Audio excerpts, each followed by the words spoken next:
Bible students. This is Sunday Evening Bible Study. I'm Dr. Renee Milton, and today we're going to study Colossians chapter 3, verses 20 through 21. Now, the last two posts we've been talking about husbands, love your wives. I just remember that a preacher once said, "Why does the Bible so often command men to love? Maybe because love doesn't come naturally to many of us. We have to be told to. What does it mean to love?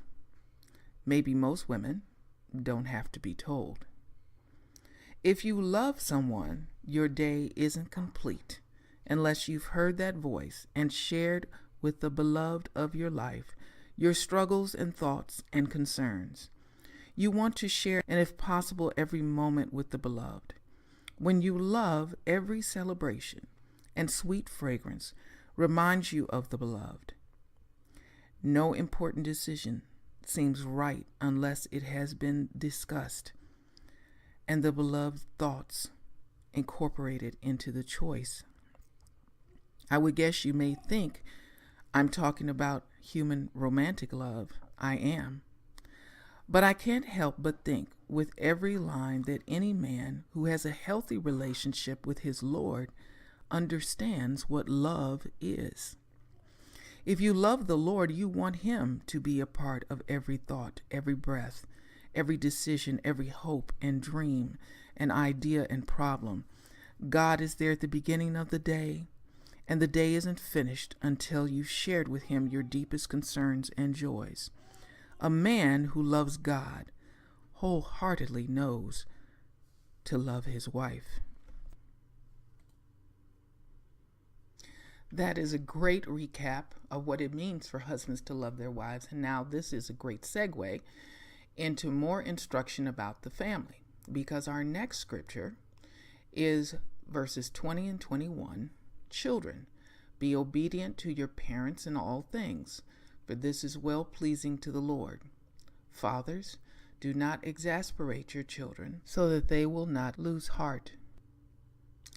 In fact, all of the structure in the home and the peace in the home seems to depend on the conduct and actions of the father.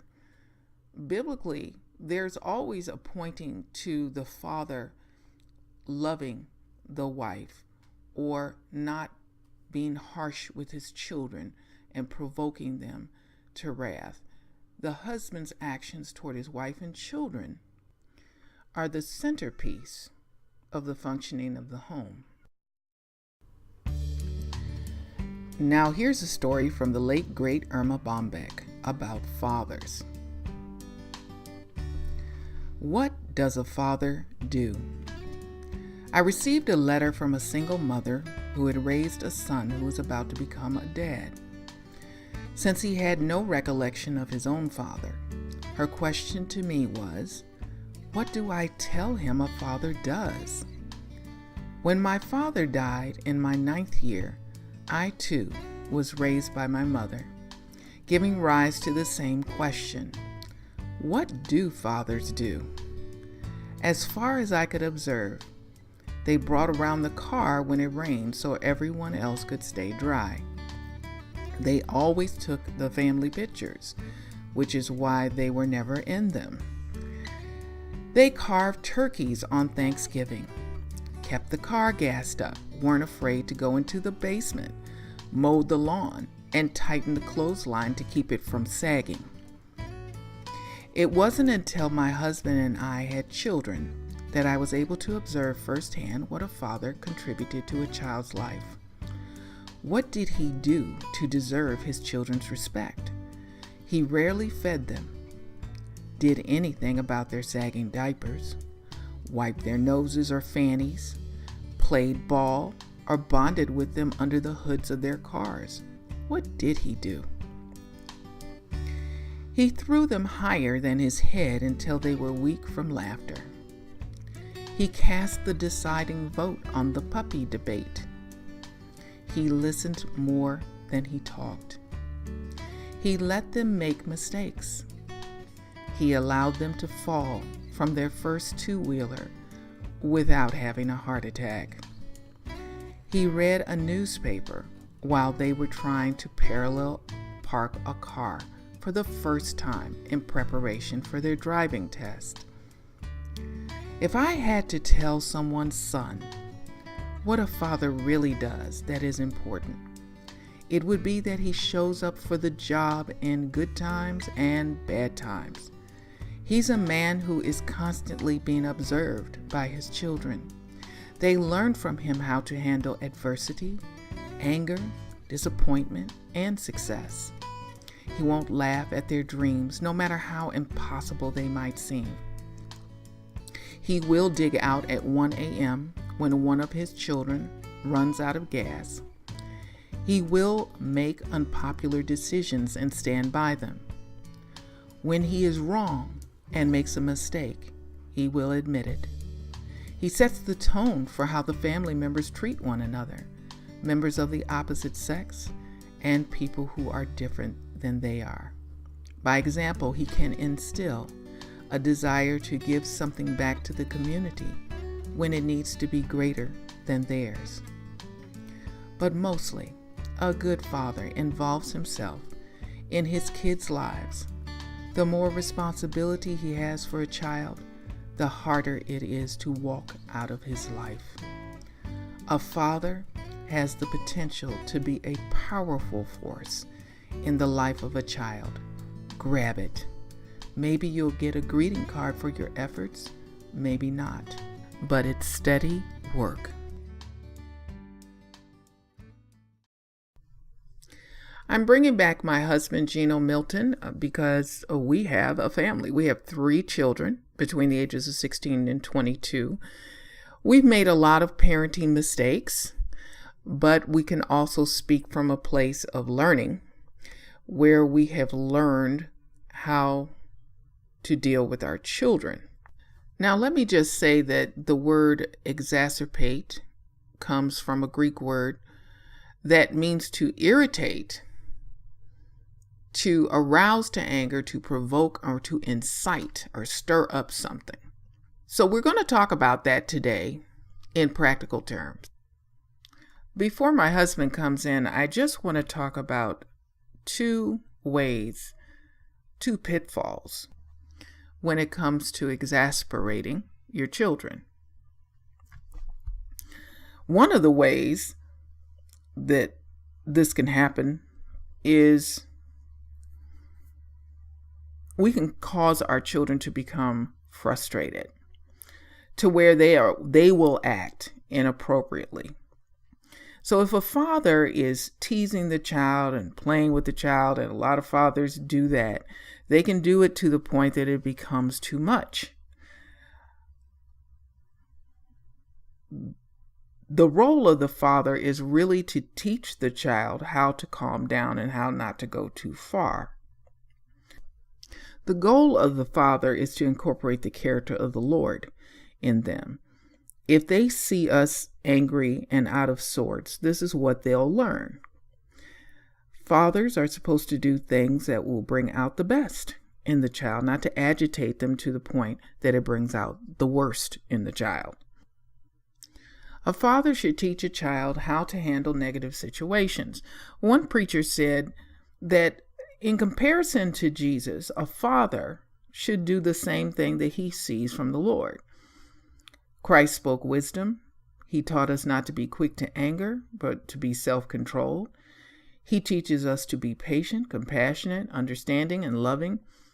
And the chances are, if our kids see us do that, maintain control when they're getting out of control, they will be more apt to be calm and reasonably handle things.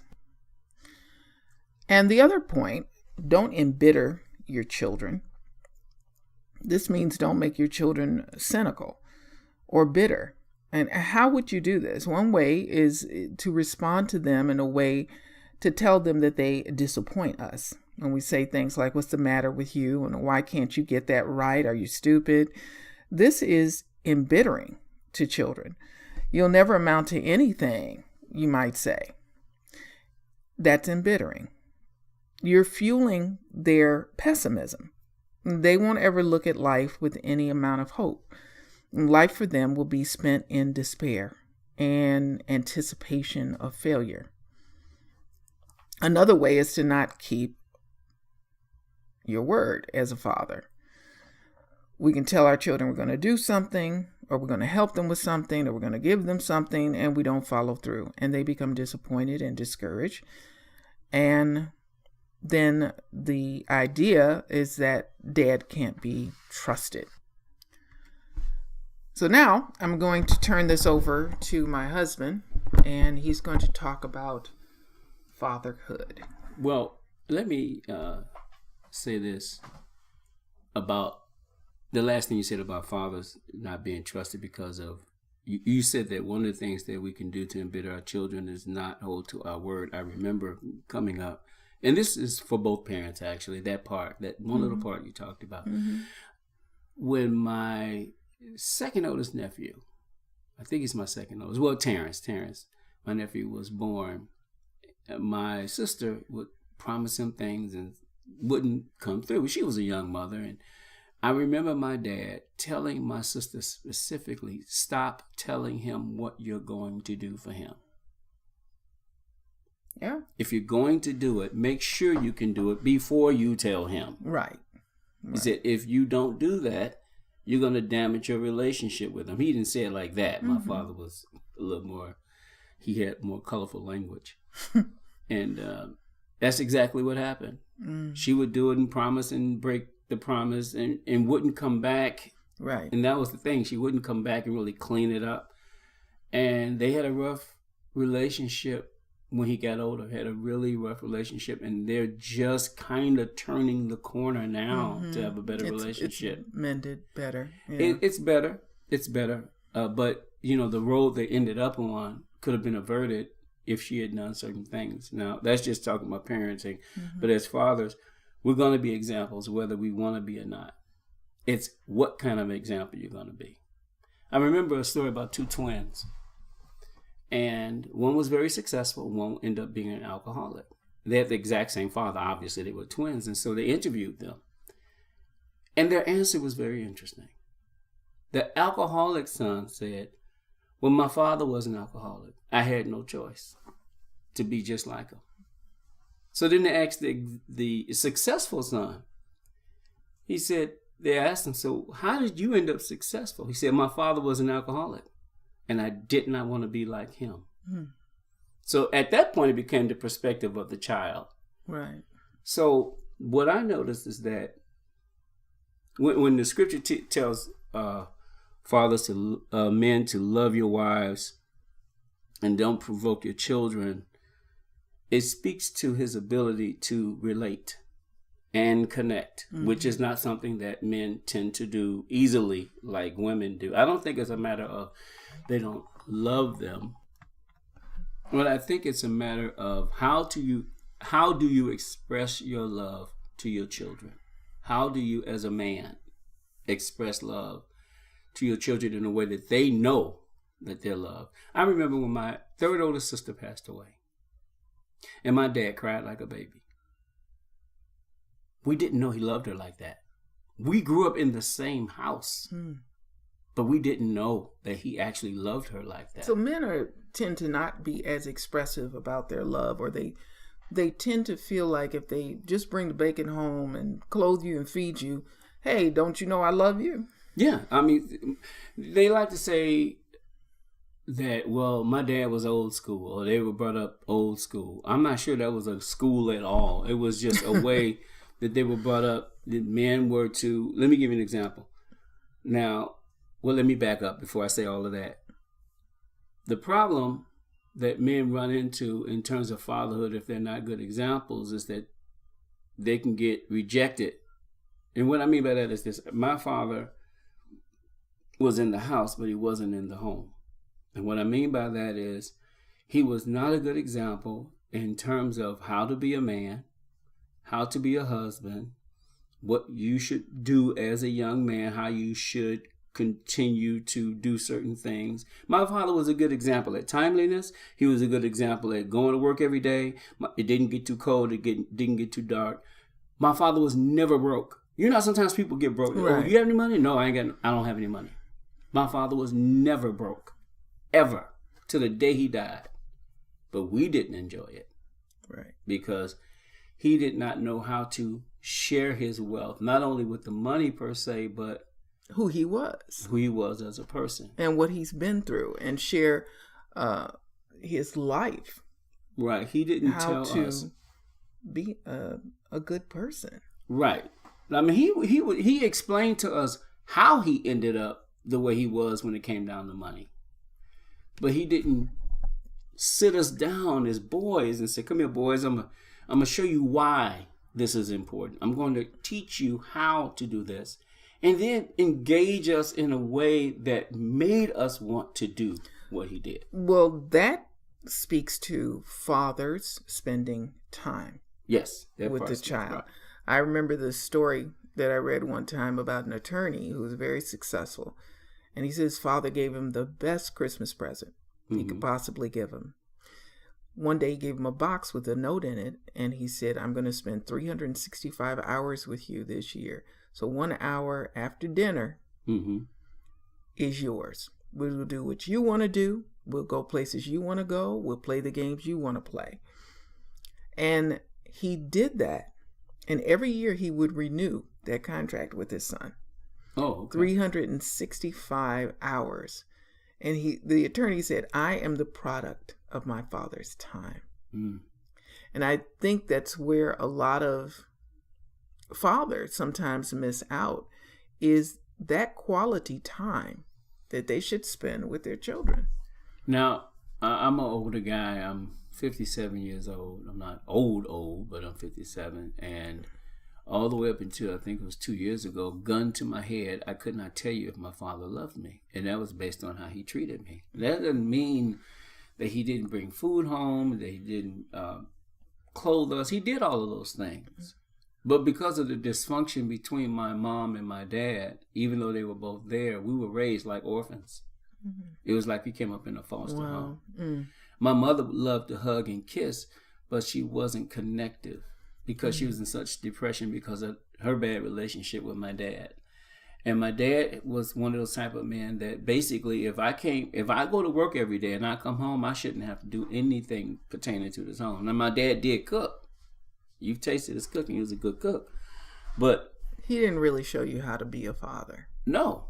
Right. No, and how to actually participate in the home. And some of my children, sometime when they were younger, they did suffer from that, because there was times, I know this, that I, inside of me, did not want to do certain things. I had no example of what this looks like or what right looks like. And that's an important role that the father plays, is showing your child exactly what does fatherhood look like. Right. And I can remember times when they would have different events and I had to drag myself to it, because my dad never came to any of my events. Nothing. None of my graduations, none of my contests when I had speech contests and stuff. And he didn't even come to our wedding. And I remember. I remember. It would be different if you had to drive a long way, but you could have walked to the church from the house, because we lived around the corner from the church, right? And that's how my dad was. He was uninvolved. He was a very uninvolved father. When it came down to children, to my knowledge, the only child he went to see in terms of birth was my oldest nephew, because that was the first grandchild. But after that, maybe he went to see the second grandchild. But after that, I don't think he got involved with coming to see the grandchildren or anything like that. Read to me the text that our youngest son sent to you recently. Oh, okay. Because you talked about the different effects an upbringing can have on a child. You talked about the two twins. Right. So the effect that your father's lack of parenting had on you was that you were going to try and be a better parent. Right. And one of the reasons I really wanted you to participate in this, because you have succeeded, I believe, in being a way better parent than your father. If you learned some lessons from the way you were brought up. Now, I don't mean to ramble on about my experience, but I do think these are important points before I mention about what my youngest son, or our youngest son, wrote to me. There were some things that I marked in terms of the way my father was as a person that I didn't want to be. And so in my head, I had these markers. When I grow up, my child's going to do this. And when I grow up, my children are going to be like this. Now, I've been guilty of exasperating my children, but I learned some things over that time. Now, this is the text that Michael wrote to me. And this is after he had asked me for some money. He was out with because he plays football, so he was out with his friends and everything. So he asked me for, I think it was like $8 to put on a card for him so he could eat. So I said, "Oh, no problem, son. I put 15." And he said, "Thank you." And I said, "Say something for tomorrow. You're welcome." And then he wrote this. "I just want to say I really appreciate you, Dad, as a father and as a role model. I want to grow up to be just like you, Dad, able to give money to my children. Thank you so much. I love you, Dad. It really means a lot. Thanks." Now, my son is 16, and my children say I love you. Michael's one of the ones who's not afraid to say those words. It was very touching because I did accomplish what I set out to do, which was express myself in such a way to them that they could easily return back to me, "Dad, I love you." Now, that's something that I didn't. Like I mentioned to you, I was in my 50s before I had to realize whether my father even loved me or not. Right. The message that he gave me during my time with him in terms of growing up was that you are not important. Period. Wow. I can think of times. That's a rough message to get. When you sit back and look at your childhood, and this is the overall message that you have. Yeah. I mean, I was in a hospital as a child. I had a virus, and they could not make heads or tail of what was going on with me. I had these excruciating pains in my side that would just take my breath away. I couldn't utter words, and so they rushed me to the hospital. And my mother would come to see me. She worked at the post office. And not one time did my father come to see me, or do I remember any special treatment when I got home. Not one time. And that's how he was. I think a lot of times when people are in the midst of raising children, they need reminders about how these small things build up to a picture or an image of how they feel about their child. Yeah. You never know what thing is going to stick in a child's mind as hurtful. Yeah. So you try to do the best you can, or at least explain why you can't make something or why you can't do something. Now, again, my father gave me everything I needed. I could buy clothes, get my hair done, everything. Right. However, because he was so into image and outward image and how he looked, I got the message that unless you measure up to what I want you to do and I want you to be, unless you receive my approval, then you are not valuable. My sense of self-worth was affected by how my father treated me. There were bad children and good children. Right. And there wasn't that unconditional love in the house that no matter what you do, no matter what you want to be, I will always love you. It was always based on, well, if you want to pick a profession that I'm not happy with or that we can't brag about, then it's nothing. It's trash. It's not anything good. If you don't marry the kind of person that we want you to marry, then your happiness is not important. It's, can I say my son-in-law is a doctor, a lawyer? So there was never any sense of self-identity. There was always, what does somebody outside of me think? And that was the unsaid message that I got early on in my life. So I grew up always looking for people's approval of what I was doing, what I was saying, and how I conducted myself. And that's not a good way to be. always looking for other people's approval. But that started with my father. That started with that unsaid message that if you don't make me happy, you're a bad child.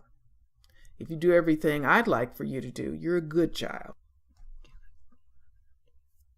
Now, as I said, my father gave the aura of you're not important. And I adopted some of those ways by osmosis because children tend to learn that way. And I was a child and I learned just like that. I can remember a day in particular that I decided I wasn't going to be like that. The children had to play. And I had to go to work that night. And I had time. I could take off work and everything. And I was getting in the car and I decided, you're doing just like your dad did. This is not important enough for you. And I called the office, told them I will not be in today. I got a family event. Mm-hmm. And I called in and I came back into the place. I think it was at the school. And I stayed in the back. And one of the children, I think it was Ellis or Sydney, one of them, they saw me. And that was important to them, that I took time off of work to come to their event. Yes. And it was a slow process, but I learned over time that your children are so important to you. Show them that you care. Show them that you love them. Show them in a way that they're picking up from you that I am important. Yes. And as a result of that, to this day, when something goes down, they have a problem, something comes up, I am the first one they call. Mm-hmm. I'm the first on the list. Dad, that's true. Dad. I mean, even you call me Dad sometimes. Yeah, Talk to your dad. Yeah. So that, when I saw that happening, and as time went on, I remember when Ellis had texted us when, he was, obviously he's off in school, and he texted us and told us how much he appreciated us and that he was going to make us proud. Yes. He wants to make us proud. And that's what I pick up. And I'm not separating you from this process because you are part of the process, but as a father, I pick up from my children that they are important, that they are important to me. They know that they're important to me. They don't have to guess about whether my father loves me or cares about me or if I'm important to him. They know it. They know they are, and that they have precedent or priority in my life. And I think it's important to show that there is hope. Even if, as a father, a man has made a mistake, it is important to admit those mistakes, to acknowledge them, and to be able to move on from there. You may not be able to recapture everything, but the things that can be recaptured, the things that can be saved, there is a very important reason you need to save that. Biblically, the father sets the tone in the home. And the atmosphere, what children catch, is more important than what they're taught. Let me use the phrase, what's caught is more important than what's taught. The atmosphere that they grow up around is vitally important to how they express themselves as an adult, as a human being, how they're going to raise their children. So fathers have a great burden and responsibility. Just like we went back to Adam and his responsibility. Fathers have the greatest responsibility in the home to set that tone, how they treat the mother, how they treat brothers and sisters, how a child is treated is of the utmost importance in how they view themselves as a person. Now let's do some quick practical pointers about not provoking. Now, here are some of the things that we can do as parents. I'm going to talk about fathers because that's what this is about, but this is just practical. So what do we do as fathers to keep our children from getting exasperated? One of the things we can do is pay attention to our emotions. And let me explain that. Sometimes as fathers, we can look at a child and see that they may be going in a way that we think is not good. And it may anger us or upset us. That's not the time to express your frustration because you're going to come across negative and the children will end up getting beat up off of your emotions. So you want to hold your tongue. That's why even in the Bible, God came in the cool of the day. He had saw what they had done, but he came at a time where he, so to speak, he set the example of when's the best time to come as a father. Another thing that we can do is pay attention to their reactions when we do bring things to their attention. I mean, you know when you've gone too far.